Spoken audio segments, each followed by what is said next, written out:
que protege crianças e adolescentes na internet, chamada de ECA Digital, entra em vigor nesta terça-feira. Camila Yunes chegando aqui com as informações, quais as regras a partir de agora, nessa discussão interminável sobre o acesso de crianças e adolescentes à internet, mas também, a gente viu a polêmica do ano passado, né, com o influenciador Felca, da exposição dessas crianças na internet. Bem-vinda, Camila. Boa noite. Oi, Thiago. Boa noite para você. Boa noite a todos. Pois é, tanto é que o ECA Digital também é chamada de Lei Felca justamente por conta dessas denúncias que o influenciador fez no ano passado, que culminaram até na prisão do influenciador Ítalo Santos, depois dessas denúncias sobre abuso sexual infantil, na exploração da imagem da criança e do adolescente. Então a gente trouxe, Thiago, algumas artes aqui para a gente mostrar alguns pontos do que muda nessa nova diretriz. Olha só, fica proibida a autodeclaração de idade em plataformas digitais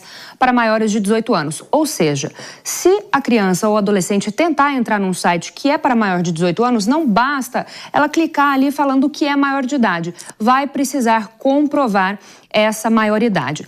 O outro ponto, contas de menores de 16 anos devem ser vinculadas às dos responsáveis. Então, quem tiver menos de 16 anos terá a conta vinculada ali, ou a do pai ou da mãe, para que haja um maior monitoramento, que inclusive é o nosso próximo ponto. Responsáveis poderão limitar o tempo de uso e monitorar as atividades. Essa é uma questão, né, Thiago, muito debatida aí por parte dos especialistas, né, de que muitos dizem que a criança ali, o adolescente, sozinhos, na rede social, na internet, estão quase expostas aos mesmos perigos ou até maiores, como se elas estivessem ali na rua, sozinhas. Então, há uma preocupação muito grande com este monitoramento. Mas nós temos uma outra tela para mostrar também outras atualizações. Olha só, buscadores devem ocultar conteúdos sexualmente explícitos e exigir verificação de dado. Então, essa também é uma outra determinação que fica estipulada a partir de hoje. Além disso, plataformas de apostas devem impedir cadastro de menores de 18 anos. E o outro ponto é que dados de menores de 18 anos estão vetados para finalidade comercial. Então, há uma preocupação também com relação à proteção de dados desses menores de idade. O descumprimento dessa lei, né, dessa nova determinação, pode culminar em multas de cerca de 10% dos rendimentos totais dessas empresas. Então, Thiago, também ficou estabelecido, né, nessa nova diretriz do ECA Digital, e é importante a gente dizer que o ECA Digital não substitui a legislação que a gente já tem, e também ficou estabelecido que a partir de hoje, essas empresas de tecnologia de informação devem remover imediatamente alguns conteúdos.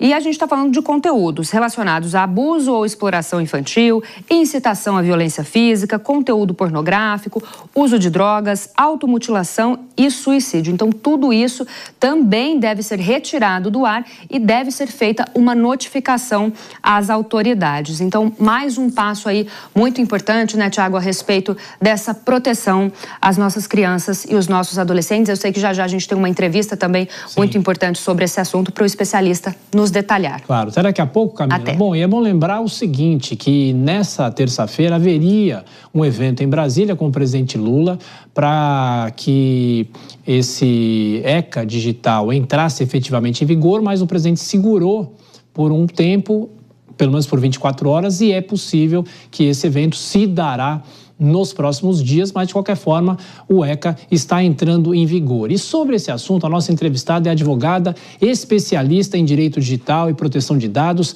Karina Rodrigues. Tudo bem, doutora? Como vai? Muito obrigado por estar aqui. E só fazendo um adendo para os nossos ouvintes e espectadores, a senhora tem 4 filhos e sabe na pele, além de ser advogada, sabe na pele qual é a dificuldade e o temor que os pais têm em relação a isso. O avanço de ter um estatuto como esse a partir de agora. Muito boa noite, bem-vinda. Boa noite, obrigada a vocês aí pelo convite. E é bem verdade, talvez a melhor parte de mim aí, né? Tenho quatro filhos, um deles já não é mais nem criança nem adolescente, já está com 19 anos. E aí eu tenho uma menina de 16, que essa sim é configurada como adolescente nos termos da lei, e 2 menores, um de 11 e um de 10.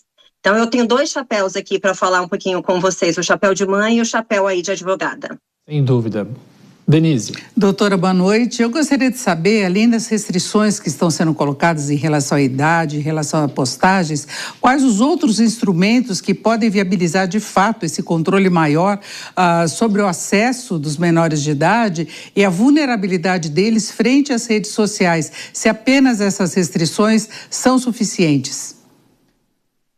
Vamos lá, a gente tem bastante modificação, bastante novidade com a entrada em vigor hoje do ECA Digital. A primeira delas, talvez a mais importante, ela é relacionada à responsabilização das plataformas com relação ao conteúdo vinculado e algumas regras, por exemplo, verificação de idade.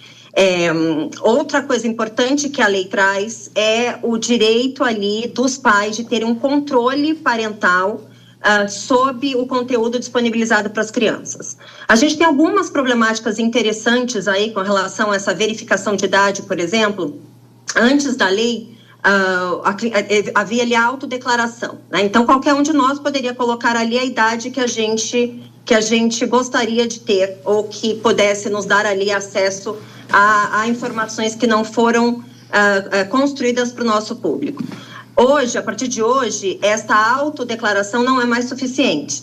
As plataformas são responsáveis por criar mecanismos para controlar e verificar a autenticidade dessa idade das crianças, como, por exemplo, algumas plataformas já colocaram ali vídeos, controle por inteligência artificial, ou seja, quais os vídeos que aquela criança ou aquele adolescente costuma ali verificar, qual o tempo de acesso à tela, e isso tudo pode ali ajudar um pouco nessa verificação da idade, que é um dos pontos bem importantes ali para a proteção da criança e do adolescente no ambiente digital.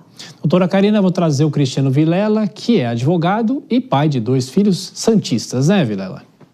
Exatamente, isso é importante frisar. Boa noite, doutora Karina.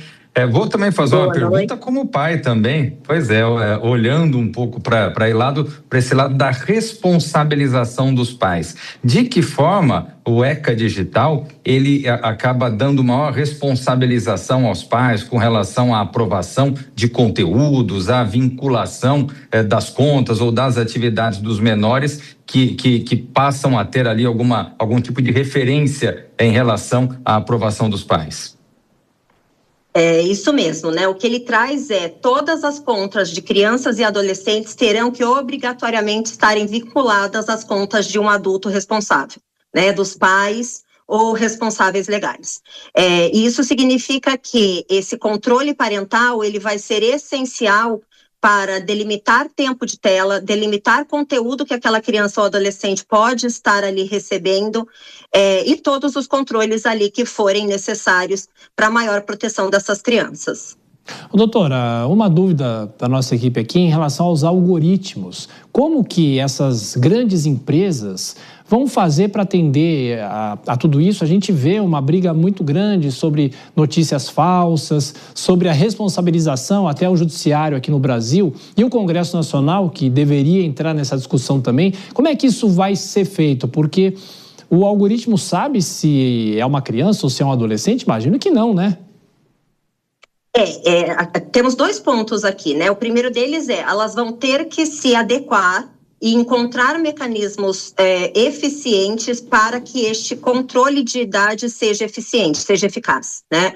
Então, aqui a gente tem até um ponto importante de destacar, porque a gente precisa fazer este controle ou verificação de idade, mas com alguns cuidados para que essas plataformas não colham dados e informações excessivas das crianças e dos adolescentes, que a gente cai ali num outro problema, né? Então, por exemplo, a biometria, né? A biometria, além dela não ser ainda, que é uma opção para esse controle ou para essa verificação da idade do adolescente, ainda que ela não seja algo extremamente acurável hoje, né, extremamente, existe ainda alguns problemas nessa situação de biometria, a gente ainda não tem uma tecnologia super eficiente implementada.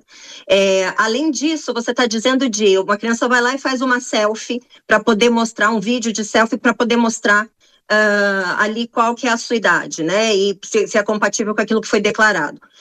Ali você eventualmente está coletando informações excessivas desta criança. Então, existe ali uma situação assim bem complexa que vai precisar ser observada no encontro dessas formas deste controle. O que acontece hoje também, você comentou ali sobre alguns crimes bem complexos, né? A gente cita aqui abuso sexual, sequestro. Esses crimes hoje, pelo ECA, as plataformas têm obrigação de monitorar o conteúdo e notificar as autoridades competentes sobre a veiculação desse conteúdo. Tudo isso realmente visando uma maior proteção e um maior cuidado de situações que a gente vem enxergando aí recorrentemente nesse universo. Tem um outro ponto que eu gostaria de trazer aqui, né, que é a necessidade de todas essas empresas, o curto tempo que a lei teve aí, e a necessidade dessas empresas de redefinir toda a sua arquitetura, desde da concepção dos aplicativos ou dos jogos, enfim, que são ali disponibilizados para criança e adolescente, de definir, de redesenhar toda essa arquitetura tecnológica. Né? A gente tem aí uma lei que teve o que a gente chama de vacatio legis, né? Que é o tempo entre a publicação da lei e a entrada em vigor desta lei. O nosso tempo que tivemos aí, que né, as empresas têm para se adequar, é um tempo de 6 meses. 6 meses é um tempo relativamente curto, quando você faz ali um paralelo, por exemplo, com a LGPD, Lei Geral de Proteção de Dados, que entrou em vigor, que teve essa vacatio de 2 anos, a gente está falando de uma adequação, uma necessidade de adequação bem curta aí. E além disso, a gente tem uns outros problemas, né? Que a gente tem uma lei em vigor, mas existe ainda uma necessidade de regulamentação de como é que algumas determinações vão ser possíveis de serem implementadas e atendidas. Foi alguma coisa que você comentou exatamente um pouco mais cedo sobre esses decretos que nós estávamos na expectativa aí de serem assinados hoje e foram postergados. A gente agora está na expectativa de que eles venham amanhã. São 3 decretos como um todo, né? E temos mais um tempinho, pergunta da Denise. Doutora, eu queria saber o quanto que essa regulamentação e a fiscalização vai ter acesso à Deep Web ou à Dark Web, que é onde ocorrem os grandes crimes mesmo contra menores de idade, onde eles são estimulados a cometerem outros crimes e ao mesmo tempo, se tem a dificuldade de boa parcela dos pais de ter esse controle. Muitas vezes os pais não sabem como exercer esse controle e tem formas de burlar. Então, eu queria saber se a nova regulamentação vai conseguir controlar também esse tipo de acesso. Você tocou num ponto importantíssimo, que eu acho que é uma situação que a gente vai ter que observar como sociedade com muito cuidado.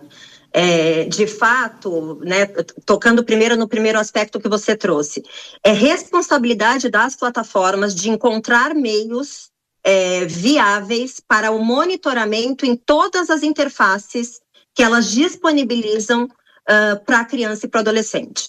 Então, a construção dessa arquitetura de como é que as plataformas farão isso realmente hoje está totalmente nas mãos dessas empresas.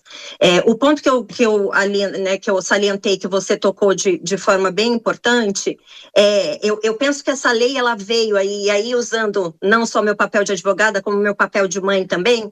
Essa lei ela veio com uma força bem interessante, com um cuidado interessante de ajudar os pais neste controle, nesta educação online de seus filhos. Como você bem sinalizou, nós temos uma sociedade com uma população que muitas vezes não tem tanto acesso à informação.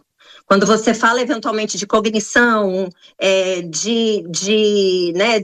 dos vícios que são ocasionados pelo uso excessivo de tela, o autoplay, ou mesmo aquela rolagem infinita, que são pontos que serão regulamentados aí provavelmente num dos decretos que vocês também comentaram, são informações de difícil acesso, né? Você precisa entender ali um pouco de psicologia, você precisa entender um pouco de hormônio, enfim, tem uma porção de tecnologia, e isso não é uma realidade da maioria aí dos pais da nossa geração, né? E terminando aqui, né, ainda nesse comentário, eu identifico ali justamente que é uma geração que as crianças, é uma geração que já nasceu nesse universo digital, ao passo que nós pais nascemos ali no ambiente analógico, né? Então, de fato, essa lei vem nesta tentativa de nos ajudar a ter um controle maior para a educação